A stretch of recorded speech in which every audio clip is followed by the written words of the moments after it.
অনুষ্ঠানে উপস্থিত আপনাদের সাবেক সংসদ সদস্য অ্যাডভোকেট হাসিনা আহমেদ, কক্সবাজার জেলা বিএনপির সম্মানিত সাধারণ সম্পাদক অ্যাডভোকেট শামীম আরা স্বপ্না, চকরিয়া উপজেলা বিএনপির সভাপতি জনাব এনামুল হক।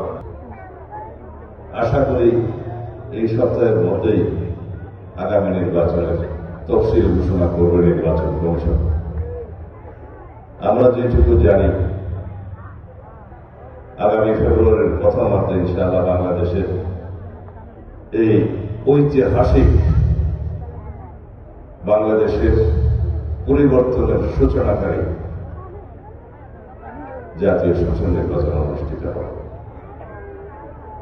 এই নির্বাচন শুধুমাত্র ভোটে বিজয়ী হয়ে সরকার গঠনের নির্বাচন হবে না।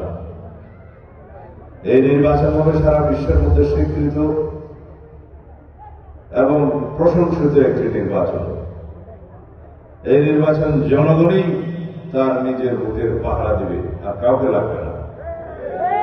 দীর্ঘ 16-17 বছর আওয়ামী ফ্যাসিবাদের কবলে পড়ে দেশের মানুষ ভোটাধিকার হারিয়েছে, গণতান্ত্রিক অধিকার হারিয়েছে, বাংলাদেশের নাগরিকদের সকল রকমের অধিকার তারা হারিয়েছে, অধিকার ভোগ করতে পারে নাই।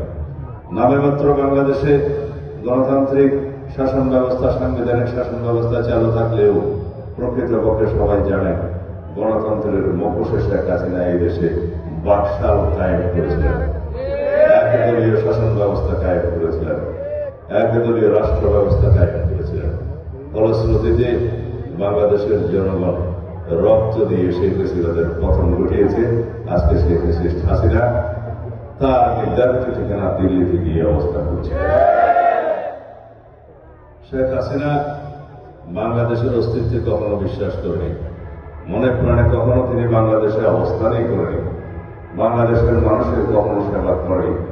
তারা শুধু সেবাদাস হিসাবে এবং একটি পার্শ্ববর্তী দেশের সেবাদাস হিসাবে বাংলাদেশে তারা ক্ষমতায় অধিষ্ঠিত ছিল, এই দেশের সম্পদ পাচার করার জন্য, এই দেশকে করত রাজ্যে পরিণত করার জন্য। সেটা বাংলাদেশের মানুষ দেখেছে, প্রমাণিত হয়েছে এবং গণ অভ্যুত্থানের মাধ্যমে